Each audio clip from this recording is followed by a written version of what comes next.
কবি দেবব্রত দত্তের একটি ছড়া এই মুহূর্তে খুব প্রাসঙ্গিক। সত্যদাসীর পিস্তত ভাই যখন সবে 6-এ, সেখান থেকেই শখ হলো তার নামবে পলিটিক্সে। 7 বার এক ক্লাসে, মুশকিলটা পাশ ফেল। বসবাস তো স্কুলের পাশেই, কিন্তু তবু বাস ফেল। সত্যদাসীর সেজ ছেলে, ষষ্ঠীতলার গিরিশ, পুলিশ কেসে ফেসে আছে, বয়স মাত্র 30। কিন্তু গিরিশ বিশাল নেতা, সোফায় দিয়ে বালিশ, সমস্যাটা সাজিয়ে রোজ শোনে সবার নালিশ। সত্যদাসের সুনাম ভীষণ, খুব মেধাবী সে, অনায়াসে সব দলেতে যেতেও পারে মিশে। সত্যবাবু সরল মানুষ, তর্ক করে ভীষণ, সেসব তর্ক সকাল সকাল দেখায় টেলিভিশন। অপেক্ষার শেষ নামকরণ যদি গন্তব্য হতো, কি ভীষণ ভালো হতো, তাই না? কিছু মানুষ সেটাও সহ্য করতে জানে। একটা মানুষের ছায়া তাদের সবটা ভুলিয়ে যায়। গরমের দুপুরের মতো কড়া আছে তাদের দাঁড়িয়ে থাকতে হয়। দরদর করে ঘাম দেয়, বুক পিঠ সবটা ভিজে যায়।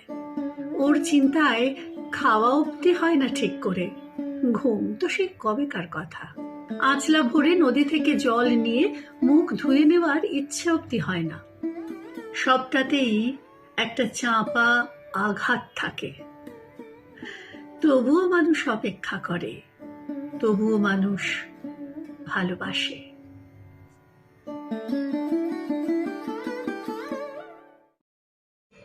আলগোছে রেকাবিতে রাখা কিছু সুখ, মায়াবী নৌকায় ভাসে চাঁদ মুখ। রাত ভোর হতে দেখে জোনাকি দু চোখ, বসন্ত মুখারি শোনে হাদুরে ঝিনুক। শরৎ আঙুল বোঝে, ঠোঁট উৎসমুখ। আমি শুধু নীড় খুঁজি ভাঙন বিমুখ, আমি শুধু নীড় খুঁজি ভাঙন বিমুখ। কফি গন্ধ মাখা কিছু সাজানো অসুখ, কফি গন্ধ মাখা কিছু সাজানো অসুখ। বলো তো, এ অসুখ নাকি সুখের হাতছানি? আমি তো একে কবিতা বলে ডাকি, আমি তাকে কবিতা বলে ডাকি।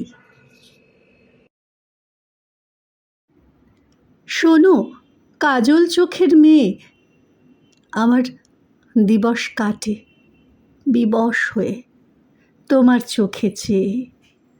তাকাস কেন, আকাশ কেন, বুকের ভেতর আকাশ?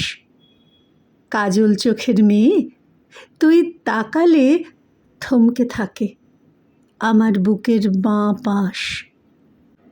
দহনের দিনে কিছু মেঘ কিনে যদি ভাসে মধ্য দুপুর, তবু মেয়ে জানে তার চোখ মানে খারো বুক পদ্মপুকুর। এই যে মেয়ে কাজল চোখ, তোমার বুকে আমায় চেয়ে তীব্র দাবির মিছিল হোক। অমন কাজল চোখে তুমি চেয়েও রোজ, ওই চোখে জীবনের হিসেব সহজ।